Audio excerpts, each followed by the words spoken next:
दोस्तों कैसे हो आप सब। हरविंदर स्पोर्ट्स चैनल पर आप सबका बहुत बहुत स्वागत है। आशा करता हूँ आप सब बहुत मज़े में होंगे और बहुत ही अच्छे होंगे, सेहतमंद होंगे और आपके परिवार भी बहुत अच्छे होंगे। तो इंडिया वर्सेस ऑस्ट्रेलिया का थर्ड टेस्ट मैच सिडनी में चल रहा है और उसका डे 4 ख़त्म हुआ है आज। तो काफ़ी कुछ देखने को मिला आज। इंडिया की तरफ से काफ़ी अच्छा फाइट बैक देखने को मिला। तो बैटिंग स्टार्ट करते हैं ऑस्ट्रेलिया की। लबुशेन और स्मिथ ने बैटिंग स्टार्ट की तो उन्होंने एक अच्छी पार्टनरशिप जमाई और उनकी पार्टनरशिप को ब्रेक किया गया इंडिया के बॉलर्स द्वारा। और लबुशेन को आउट किया, फिर मैथ्यू वेड को आउट किया, फिर अश्विन ने स्मिथ को आउट किया और टिम पेन और क्रिस ग्रीन थी, उनकी पार्टनरशिप बहुत ही खतरनाक चली। फिर उसको ब्रेक किया किसने? जसप्रीत बुमराह ने। क्रिस ग्रीन आज बहुत ही खतरनाक दिख रहे थे, परंतु जो ऑस्ट्रेलिया क्राउड कर रहा है आजकल उसका कुछ समझ ही नहीं आ रहा कि वो कर क्या रहे हैं। और जो उनके प्लेयर्स भी उस पर रिएक्ट नहीं कर रहे हैं, वो भी ऐसा शो कर रहे हैं, उनको कुछ पता ही नहीं इस चीज़ के बारे में और वो कर भी क्या सकते हैं। तो उनको इस चीज़ का ख्याल रखना चाहिए। आज के टाइम पे क्रिकेट का माहौल ऐसे ही देशों ने ख़राब कर रखा है कि क्राउड की तरफ से जब सपोर्ट नहीं मिलता, यानी कि आप अपनी टीम को चीयर्स करो वो एक अलग चीज़ है, परंतु जब हमने देखा कि सिराज और बुमराह के साथ कैसा मिसबिहेव किया, जब उन्होंने आज एक हो भी गया था, उन्होंने फिर अंपायर को जाके कंप्लेंट की, कल भी की थी परंतु आज फिर जाके करी और उन्होंने तुरंत एक्शन लिया और ऑस्ट्रेलियन प्लेयर जो वो 6-7 पर्सन थे उनको ग्राउंड से बाहर निकाल दिया। तो यह हमारे सामने क्या रखता है कि बीसीसीआई इसके खिलाफ क्या एक्शन ले सकती है और आईसीसी इसके खिलाफ क्या एक्शन लेगी। तो मैं एक फ़ैन होने के नाते और एक इंडियन होने के नाते इस पर जल्द से जल्द एक्शन होने की उम्मीद करता हूँ, नहीं तो क्रिकेट का माहौल और ख़राब होता जाएगा। इंग्लैंड और ऑस्ट्रेलिया में तो अक्सर ये देखा गया है कि वह बहुत ही ट्रोल करने में नंबर 1 है। ट्रोल करना एक अपना लिमिट होती है, परंतु किसी की नस्ल में बोल देना और किसी को मैनिपुलेट करना यह बहुत ही गलत चीज़ है। गाली देना तो मतलब कहीं के शिष्टाचार है नहीं, उनके होंगे, हमारे तो है नहीं भाई। वो भी इंडिया में खेलने के लिए आते हैं, वो भी एशिया में अलग अलग कंट्रीज़ में आते हैं, पर उनकी ऐसी डिसरिस्पेक्ट तो कोई नहीं करता भाई। तो उनकी कंट्रीज़ में ऐसा क्यों किया जाता है मेरे को तो यही समझ नहीं आता है। परंतु जो मैच के हवाले से देख लेते हैं हम, तो ऑस्ट्रेलिया यहाँ पर 70-80%, मैंने कल भी बताया था कि 70-80% बैठ चुका है, क्योंकि इंडिया भी ही मान लो इसको एक तरीके से, क्योंकि रविंद्र जडेजा भी जा चुके हैं। लगभग 99% वो बैटिंग नहीं करेंगे और ऋषभ पंत का भी श्योर नहीं है कि वो बैटिंग करेंगे कि नहीं करेंगे। अगर करेंगे तो उनके आप जानते हो कि एल्बम चोट लग चुकी है और एल्बम चोट लग जाए, शॉट लगाते तो एल्बम से भी कम लगता है, तो उसकी बैटिंग में भी काफ़ी डिफरेंस दिखने लग सकता है कि उनकी बैटिंग में डिफरेंस हो, तो उस पर भी वर्क करना चाहिए। और मेरे हिसाब से आज तो काफ़ी प्रैक्टिस करी हुई ऋषभ पंत ने और हनुमा विहारी ने, जैसे ही बॉलिंग एंड हुई होगी तो अपने अपना अलग से प्रैक्टिस सेशन करने में चले गए होंगे। तो यहाँ पर इंडिया दिख रही है 98 पर 2 और इंडिया की बैटिंग जब आती है रोहित शर्मा और शुभमन गिल बहुत ही अच्छी ओपनिंग करते हैं और काफ़ी ज़बरदस्त स्टार्ट करते हैं। रोहित शर्मा का जो अटैकिंग है वो आप सब जानते हैं कि वो डिफेंसिव तो कभी हो ही नहीं सकते। तो जो लोग कह रहे हैं कि उनको डिफेंसिव हो जाना चाहिए, थोड़ा सा केयरफुल हो सकते हैं, परंतु जो डिफेंसिव होना चाहिए, जैसे आप सहवाग को बोल दो कि द्रविड़ की तरह खेले तो वो नहीं खेल सकता।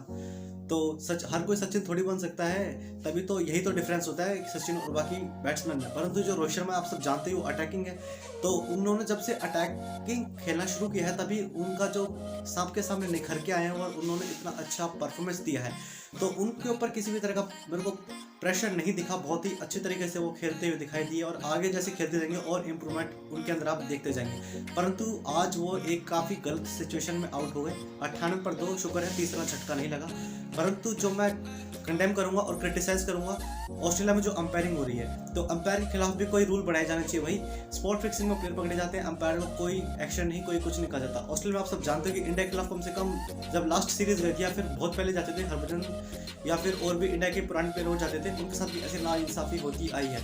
और जो उनके बॉलर से मैंने कल भी बताया था आपको कि बॉडी को टारगेट करते हैं और इंजर्ड करने की कोशिश करते हैं, तभी एशियन की कोई भी टीम जाएगी, पाकिस्तान ले लो, श्रीलंका ले लो या बांग्लादेश ले लो, कोई भी ऑस्ट्रेलिया जाएगी तो वो बॉडी को टारगेट करते हैं और जो मेन बॉलर्स होते हैं उनकी बॉडी को टारगेट करते हैं। तो आप इंडिया के जो इंजर्ड हुए हैं वो जो मेन प्लेयर है वही क्यों इंजर्ड हो रहे हैं? जो एक्स्ट्राज यानी कि जो एक नए आए हैं, जो इमर्जिंग प्लेयर है, उनको तो कोई अटैकिंग बॉलिंग नहीं, कोई कुछ नहीं, उनको तो सिर्फ एक नॉर्मल जो होती है कंडीशनल बॉलिंग होती है वही कराते हैं और उससे नॉर्मली आउट करते हैं। परंतु जो एक टैलेंटेड होते हैं या फिर जो एक उभर चुके होते हैं या फिर जो अपना टैलेंट दिखा चुके होते हैं उनको टारगेट करते हैं। तो जैसे कि आप सब जानते हैं जो इंडिया की लिस्ट है जो बाहर होने की, वो आपने देखी ही होगी कैसे बाहर हुए हैं सारे के सारे। परंतु मैं एक्सपेक्ट करूँ इंडिया की टीम से कि वो अच्छा फाइट बैक करेगी। 98 पर 2 स्कोर है और अभी 309 रन और चाहिए और बैटिंग पर रहाणे और चेतेश्वर पुजारा है। तो ये दोनों देखते हैं कल का अगर पहला सेशन निकाल देते हैं या फिर डेढ़ सेशन निकाल देते हैं तो मैच जीत भी सकते हैं। तो ये इंटेंट नहीं जाना चाहिए कि हम बचने के लिए खेल रहे हैं। अगर आप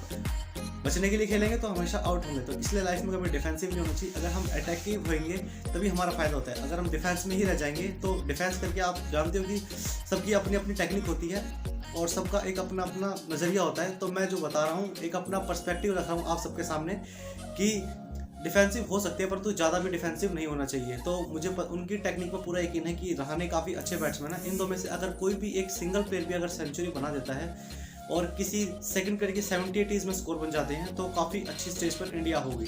और ऑस्ट्रेलिया खुद ड्रॉ की तरफ जाने की कोशिश करेगा क्योंकि उसको पता है कि इंडिया के जो प्लेयर्स हैं वो मैच बचाने के लिए खेलेंगे और स्टार्टिंग के जो 20-30 ओवर हैं उसमें ही वो अटैक करेंगे मेरे हिसाब से। और जो उनके अटैकिंग बॉलर्स हैं मैं बता दूं मिचेल स्टार्क नहीं होने वाले हैं इतने, उनके होने वाले हैं जो कमिंस हैं और हेजलवुड हैं। ये दो मेन अटैक करेंगे। अगर इन दो को आप फेस कर गए, इन दो को आपने विकेट नहीं दी तो कोई दिक्कत नहीं होने वाली। और रहाणे को सबसे ज़्यादा बार किसने आउट किया आप जानते ही हो, लायन ने आउट किया है और लायन से भी काफ़ी बच के रहना पड़ेगा उनको। और इन दोनों की टेक्निक पर बहुत यकीन है और इंडिया ये मैच जीत भी सकती है और ये मैच ड्रॉ भी हो सकता है, ऑस्ट्रेलिया भी जीत सकती है। ये 60-30 है चांस इंडिया ऑस्ट्रेलिया का और 10% चांस है कि ड्रॉ हो जाए क्योंकि ये कल ज़्यादा ओवर होने, आप जानते हो कि 70-80 ओवर तो होने नहीं है।